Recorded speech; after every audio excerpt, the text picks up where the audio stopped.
Evangelho segundo escreveu João, capítulo número 9, diz assim as Sagradas Escrituras: passando Jesus, viu um homem cego de nascença. Seus discípulos lhe perguntaram: Rabi, quem pecou para que ele nascesse cego? Ele ou seus pais? Jesus respondeu: nem ele pecou, nem os seus pais pecaram, mas isso aconteceu para que nele se manifestassem as obras de Deus. Enquanto na dia é necessário que realizemos as obras daquele que me enviou. A noite vem quando ninguém pode trabalhar. Enquanto estou no mundo, sou a luz do mundo.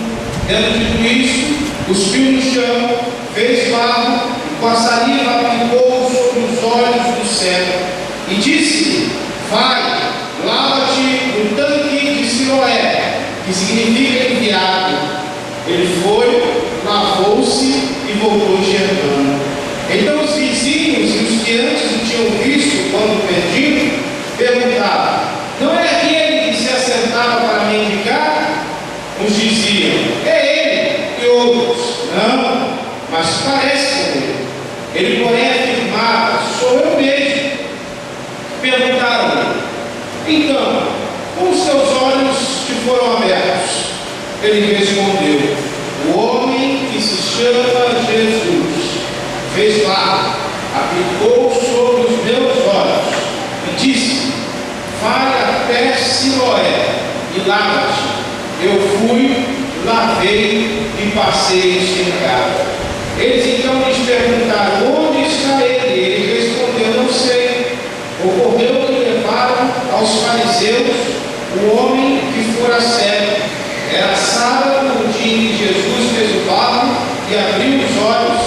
Os fariseus também lhe perguntaram como se passara a enxergar, e ele lhe respondeu: ele aplicou barro sobre os meus olhos, lavei, passei a enxergar.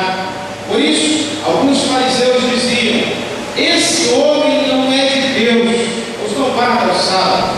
Outros diziam: como pode um homem pecador fazer tais sinais? E houve divisão entre eles. Voltaram a perguntar ao cego: que dizes a respeito dele, visto que te abriu os olhos? O homem respondeu: ele é profeta. Os judeus, porém, não acreditaram que o homem curado fora cego e passaram a enxergar enquanto não chamaram os pais dele. Então lhes perguntaram: é este vosso filho? Que dizes ter nascido cego? Como, pois, está enxergando? Seus pais responderam: sabemos que este é o nosso filho, que nasceu cego, mas não sabemos como pode estar enxergando, nem quem lhe abriu os olhos. Perguntai a ele mesmo, ele tem idade suficiente e falará por si. Seus pais disseram isso por medo dos judeus, que já haviam combinado que alguém confirmasse que Jesus era o Cristo, seria expulso da sinagoga. Por isso seus pais disseram: ele tem idade suficiente, perguntai a ele mesmo. Então chamaram pela segunda vez o homem que fora cego e lhe disseram: dá glória a Deus, nós sabemos que esse homem é pecador. Ele respondeu: se é pecador, não sei. Uma coisa sei, eu era cego e agora estou enxergando. E eles perguntaram: o que ele te fez? Como te abriu os olhos? Ele respondeu: já vos disse, mas não quiseste ouvir. Por que então quereis ouvir de novo? Acaso também quereis tornar-vos discípulos dele? Então insultaram e disseram: discípulo dele és tu, nós, porém, somos discípulos de Moisés. Sabemos que Deus falou a Moisés, mas estes não sabemos de onde vem. O homem lhes respondeu: isso é de fato surpreendente. Não sabeis de onde ele vem, mas ele me abriu os olhos. Sabemos que Deus não atende pecadores, mas se alguém for temente a Deus e fizer a sua vontade, este ele atende. Desde o princípio do mundo, nunca se ouviu que alguém abrisse os olhos a um cego de nascença. Se ele não fosse de Deus, não poderia fazer isso. Então eles disseram: tu nasceste totalmente do pecado, vem ensinar a nós, e o expulsaram. Jesus ficou sabendo que o homem havia sido expulso, e encontrando-o, perguntou-lhe: crês no Filho do Homem? Ele respondeu: quem é ele, Senhor, para que eu nele creia? Jesus lhe disse: tu já o viste, e é ele quem está falando contigo. Disse o homem: eu creio, Senhor, e o adorou. Jesus então prosseguiu: e eu vim a este mundo para julgamento, dizendo, a fim de que os que não veem vejam, e para os que veem se tornem cegos. Ouvindo isso, alguns fariseus que ali estavam com eles perguntaram: será que nós também somos cegos? Respondeu-lhe Jesus: se fosseis cegos, não tereis pecados. Mas agora, como dizeis, nós vemos, o vosso pecado permanece. Amém? Nós estamos diante de um texto muito interessante, muito rico em detalhes acerca das Sagradas Escrituras. Nós estamos inseridos num contexto, esse texto está inserido num contexto onde o cego jamais poderia estar partícipe da sociedade em todas as suas formas e em todas as suas essências. Ou seja, um cego naquele contexto histórico, ele não podia fazer parte da sociedade trabalhando, enganjado em alguma causa. O cego não podia fazer parte da espiritualidade do seu convívio, ou seja, ele não podia frequentar a sinagoga. Um cego não poderia estar junto com sua família, haja vista que ele era cego e a concepção judaica, o cego era alguém amaldiçoado por Deus por algum pecado que ele cometeu, ou os seus pecados, ou os seus pais cometeram. Então aquele homem era um homem extremamente rejeitado pela sociedade, é um homem que não tinha nenhum tipo de esperança, era um homem sem nenhum tipo de sentido para a sua vida, e ele se encontra com um homem chamado Jesus. E quando ele se encontra com um homem chamado Jesus, ele começa de novo a ter esperança para a sua vida. E aí eu quero detalhar algumas coisas do texto que são extremamente interessantes e ricas, extremamente profundas em seu significado. Jesus se encontra com um homem totalmente cego. O próprio texto diz, os próprios fariseus falam que em nenhum outro momento da história da humanidade, algum homem que fora cego de nascença fora curado da sua cegueira. Jesus cura aquele homem, porque Jesus não é simplesmente um homem normal. Jesus é o próprio Deus encarnado andando entre nós. Jesus sabia que aquela coisa da cegueira dele não era oriunda de pecado, não era consequência de um pecado. A sua cegueira era parte da decomposição da matéria humana por causa do pecado original. Quando Adão pecou, quando Adão escolheu desobedecer a Deus, o homem e toda a criação caíram em uma profunda decadência, uma decadência de morte. Por causa do pecado, todos nós fomos destruídos, dilacerados, e por isso nós envelhecemos, e por isso nosso corpo se apodrece, e por isso nós vamos perdendo o vigor da juventude, porque nós não fomos criados para isso, e o pecado trouxe essa consequência. É por isso que os irmãos veem pessoas nascendo com síndrome de Down, é por isso que os irmãos veem pessoas nascendo com os mais diversos tipos de doença, e às vezes as pessoas pensam assim: mas por que Deus permitiu isso? Mas Deus não tem nada a ver com isso, foi o homem que escolheu o pecado, e agora, por consequência desse pecado, as pessoas nascem de forma errada, exatamente por isso. E aquele homem é fruto do pecado original. A sua cegueira é fruto da consequência do pecado de Adão, que descaracterizou a humanidade que Deus criou. Mas ele está diante não de um homem, mas está diante do próprio Deus. E a semelhança de como Deus criou o homem no barro, Jesus olha para o barro e ele sabia que faltavam coisas na vista daquele homem que tinha que ser reconstruído. Jesus então cospe no chão. Por que Jesus cospe no chão o barro? O homem foi feito de barro, mas quando Deus criou o homem do barro, a terra não havia sido amaldiçoada. A terra ainda não havia caído em pecado. Então Jesus cospe no barro para purificar o barro do seu pecado, para de novo trazer o barro ao estado original da criação, para que ele pudesse utilizar o barro para reconstruir a visão daquele homem. E Jesus então reconstrói de forma física a visão daquele homem e dá a ele novamente esperança de vida. Quando eu encontro esse texto, irmão, eu vejo Jesus fazendo missão integral. Eu vejo Jesus trabalhando todos os aspectos da vida daquele homem. Eu vejo Jesus curando não só a alma daquele homem, mas eu vejo Jesus também curando a sua vista, eu vejo Jesus curando o seu emocional, eu vejo Jesus curando a sua área profissional, eu vejo Jesus curando todas as áreas de sua vida, e isso, irmãos, nós também temos que fazer. O chamado da missão de Deus, para mim e para você, não é um chamado apenas a pregação simples e pura do Evangelho. O que estou querendo dizer com isso? E, meus irmãos, o povo está cansado de blá blá blá. O povo está cansado de alguém entregando um papelzinho para ele e falando assim: Jesus te ama. O povo está cansado de ouvir esse tipo de coisa de gente que não está nem aqui para ele, de gente que simplesmente está interessada em falar de Jesus, por falar de Jesus, às vezes simplesmente o desencargo de consciência.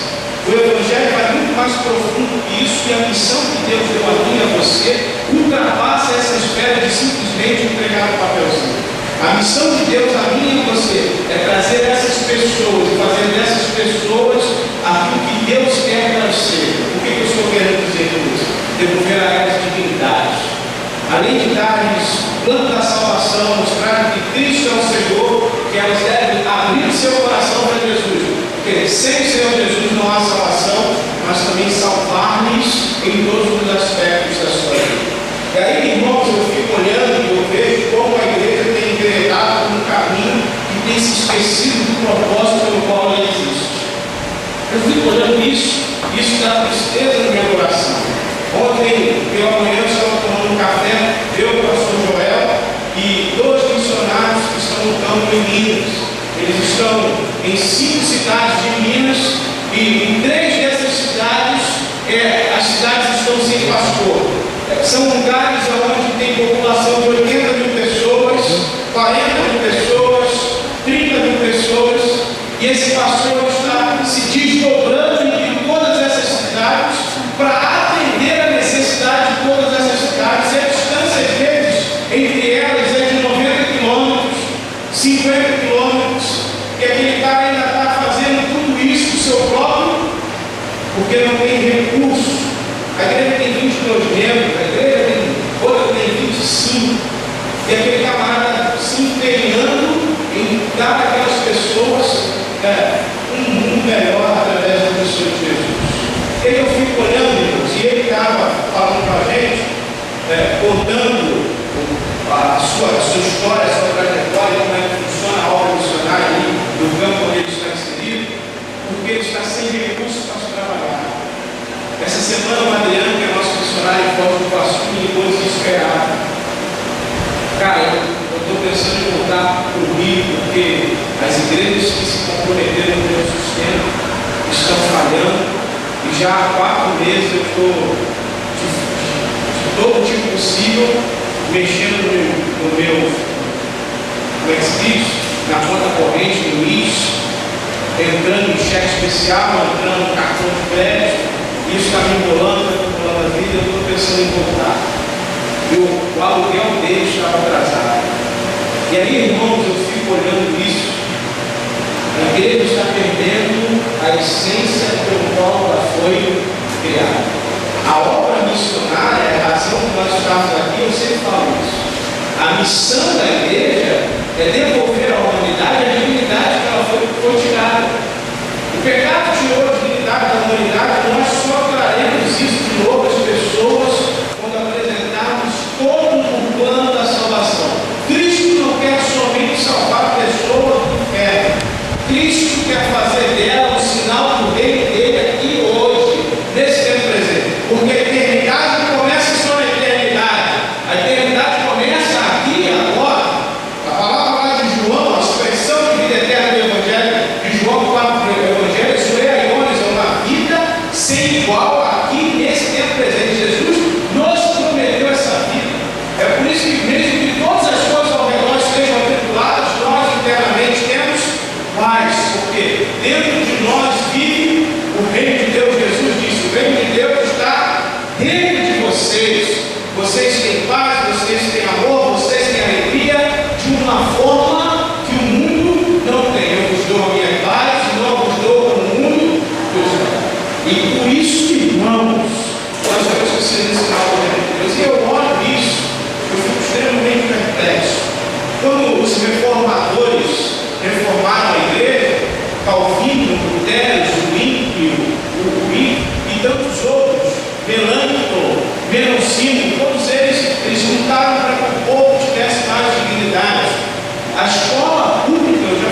pensando em falar de Jesus, cumprir a missão de Jesus, entregar um papelzinho e dizer que Jesus te ama. Isso precisa mudar aqui e aqui no nosso coração. Muitas pessoas entram por aquelas portas, ouvem o Evangelho, abrem o coração e durante a semana não tem contato às vezes com ninguém. E isso não pode acontecer.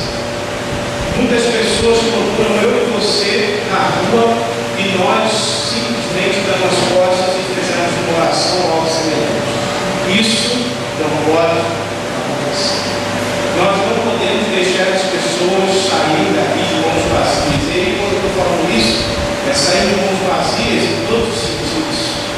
Se a pessoa tem fome, não adianta a gente falar para ela que Jesus salva, cura e liberta e deixar ela com fome.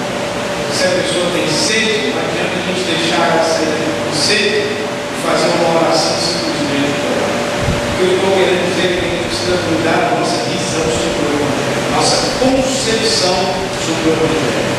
Eu escrevi um texto na pastoral, você vai ler, você vai reparar que Davi está fugindo de Saul em um determinado momento da história. Ele inicia muito bem.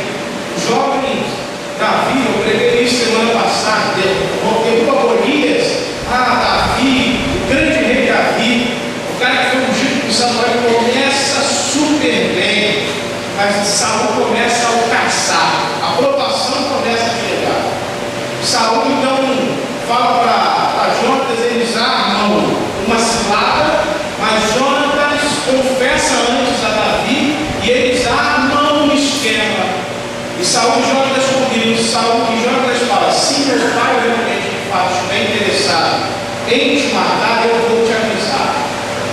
Vamos fazer um esquema. Eu vou lançar uma flecha, e aí se o arqueiro não for buscar, você já sabe que é para você, dá no pé. Se o arqueiro for lá e buscar a flecha, você pode voltar. E assim fez.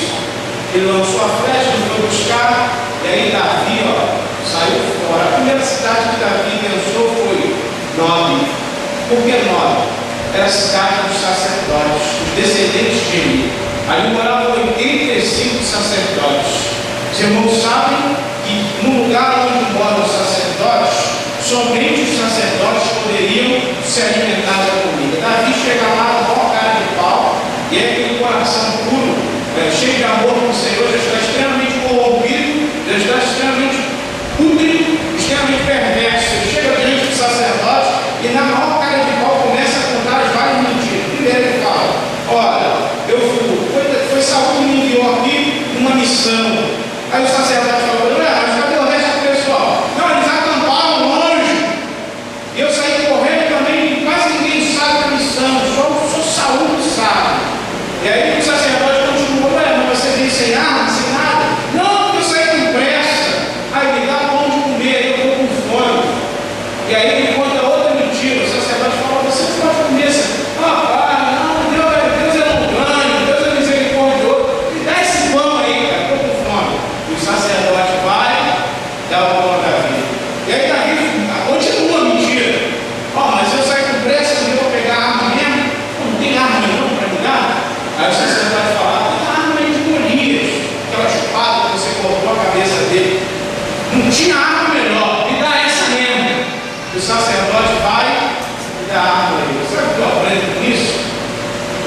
Davi foi a um lugar que ele estava sem esperança, perdido, com fome, sendo perseguido, sendo desprezado, sem ninguém. Ele tinha perdido família, ele não podia voltar para casa. Se ele voltasse para casa, Saul destruía toda a família dele junto com ele.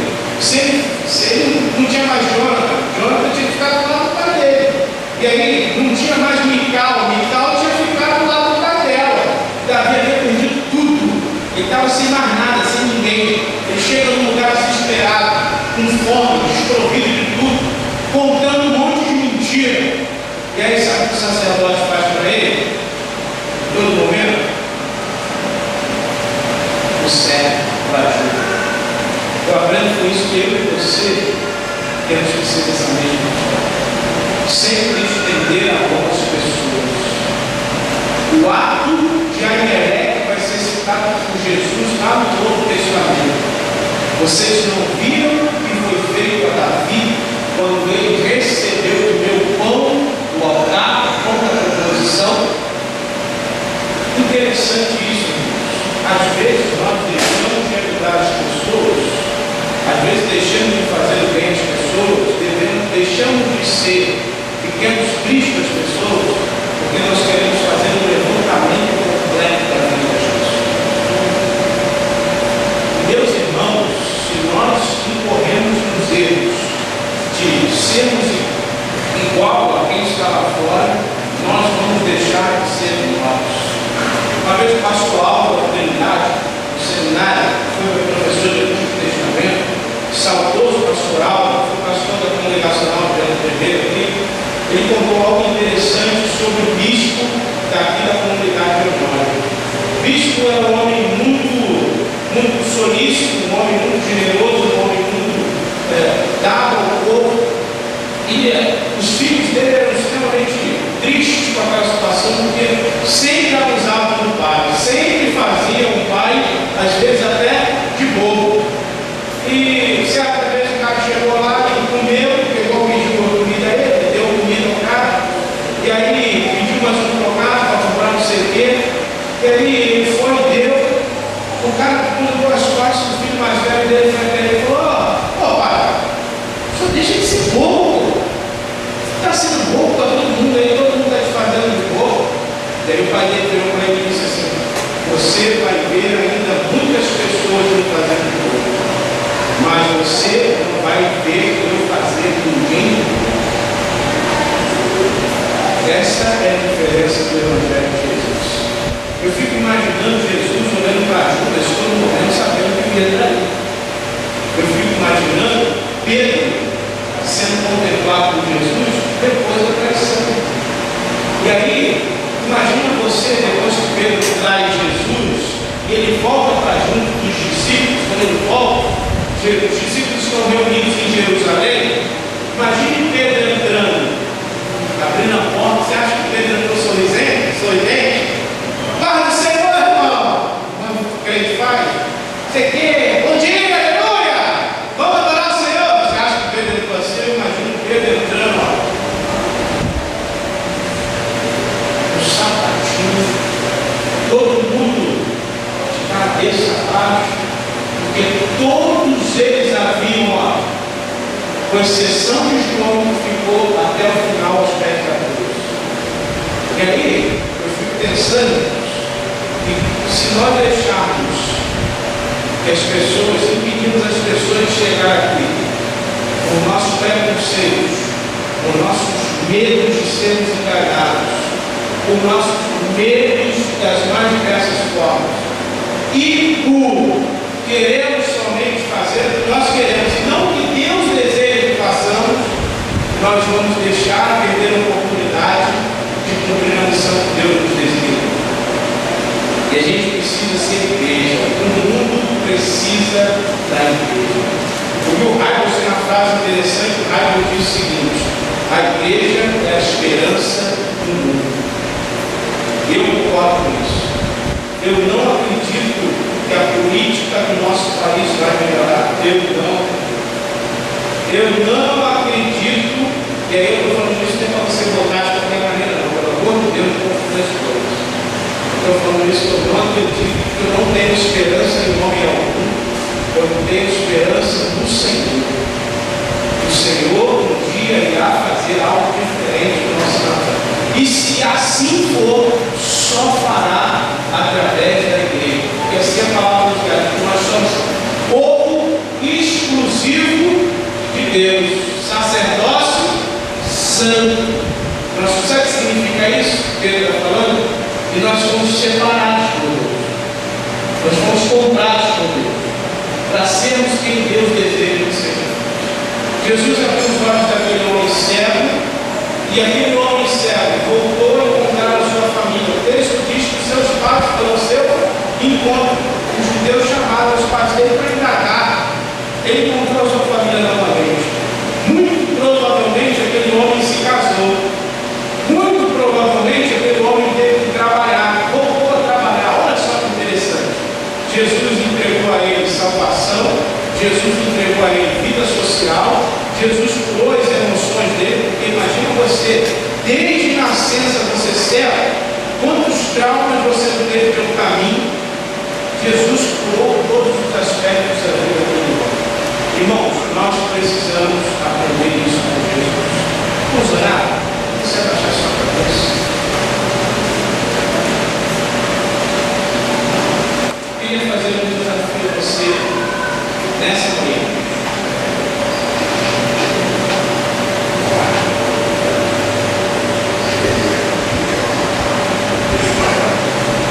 Eu queria desafiar você nessa semana